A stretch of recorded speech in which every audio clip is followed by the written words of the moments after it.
e tinha tempos bons. E também tiveram reis ruins que não obedeceram a Deus, e assim o povo também sofreu. Nós tivemos aqui, Davi foi um bom rei? Foi. Saul, por um tempo não, mais não do que sim. E o próximo rei, guardem bem esses 3 reis, foi Salomão. Salomão é conhecido como rei sábio, porque ele pediu a Deus isso e Deus deu a ele. E nós vemos aqui nessa foto uma das histórias mais conhecidas desse rei, que é aquela história das 2 mães que falavam que o filho era delas. E então, sabiamente, Salomão resolveu a situação e descobriu a mãe verdadeira. E outra coisa, no tempo de Salomão, ele construiu muito e teve muitas bênçãos o povo de Israel. E uma das construções da época foi o templo de Salomão. E aqui nós vemos os construtores construindo o templo. Era belíssimo esse templo. E nessa época, realmente teve muitos monumentos e construções que são famosas na história até hoje. Mas, como sempre tem aquele povo que não está satisfeito, na época de Salomão também tinha um povo que não estava satisfeito com o reinado dele. Dizia que Salomão estava cobrando muito impostos, porque eles tinham que construir, fazer tantas construções que custavam muito, então ele estava cobrando imposto demais. Então começaram a reclamar do reinado de Salomão. Mas vejam só, depois de Salomão, será que as coisas melhoraram? Eu acho que não, porque olha o nome do nosso próximo período. Reino dividido. E tudo que é dividido não é bom. Tivemos os 3 reis, entre bons e ruins.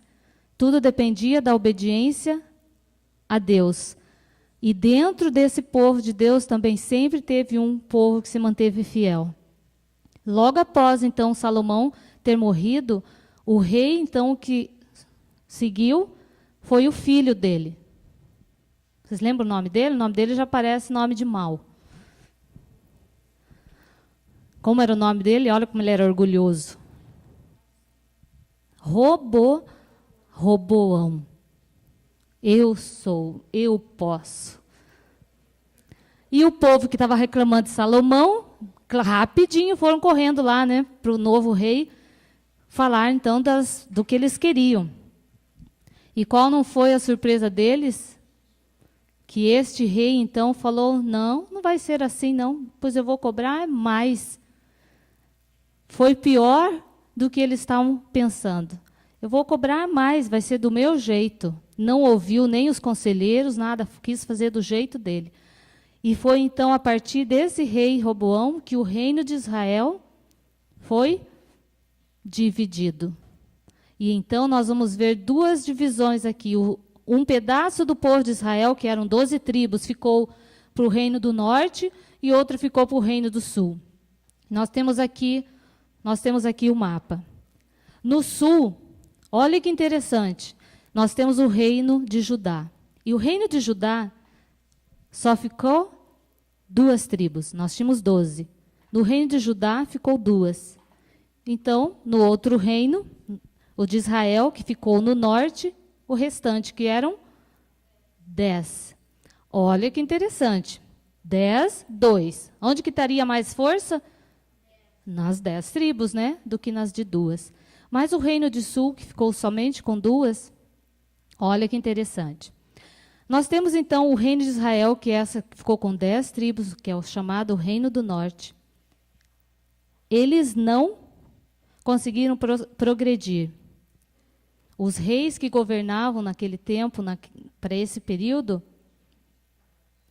tinha um período que alguns obedeciam, a maioria não obedeciam a Deus. E este povo, embora acontecesse isso, eles nunca conseguiram progredir. E o reino do norte foi totalmente destruído, porque os seus reis não obedeciam a Deus. Já o reino do sul, que somente ficou 2 tribos, Eles tiveram períodos de reis que obedeciam e reis que não obedeciam, na sua maioria que obedeciam a Deus. E sempre teve um povo fiel que obedecia a Deus. E por amor a esse pequeno povo que obedecia a Deus, esse reino do sul também não foi destruído totalmente. Por amor a esse pequeno povo, que eram apenas 2 tribos. Mas tiveram as consequências. Não foram destruídos. Mas sabe qual foi a consequência? Eles foram levados para uma terra distante. E, de novo, o povo foi levado escravo. Para onde eles foram? Para Babilônia. Vocês já ouviram falar na Babilônia? E eles foram para a Babilônia. Foram embora como escravos novamente. E teriam que ali se subordinar ao novo reinado. Mas só não foram destruídos totalmente por amor a esse pequeno povo que estava entre essas 2 tribos que obedeciam a Deus. E Deus os poupou da morte, mas tiveram as consequências. E olha o que acontece então com esse povo lá na Babilônia. Interessante que naquela época as nações que dominavam, eles eram assim bem inteligentes nesse aspecto. Eles não queriam perder aquelas pessoas que pensavam, os inteligentes daquelas nações que eram oprimidas e dominadas por eles. Babilônia, quando foi até Israel, agora chamados então de judeus, lembram que ela colocou que no ano 722, aquelas tribos, 10 tribos que moravam ao norte, foram destruídos pelos assírios, foram eliminados completamente. Ficaram apenas 2 tribos, a tribo de Benjamim e a tribo de Judá. Daí vem então o nome de judeu, Judá. Então, ficaram de um lado os judeus e do outro Israel, o norte. Israel foi eliminado, não existiam mais. Ficaram apenas os judeus. Esses judeus que ficaram ali bem limitados em relação a esse país, eles foram dominados pelos babilônios. E os babilônios então pegaram eles na primeira investida no ano 605 e os levou lá para a Babilônia. E os moços, lembram da história de quem? Da história de... Deixa eu repetir aqui para ele ouvir de novo. A história de Daniel. Agora eu já vim correndo trazer aqui, ó.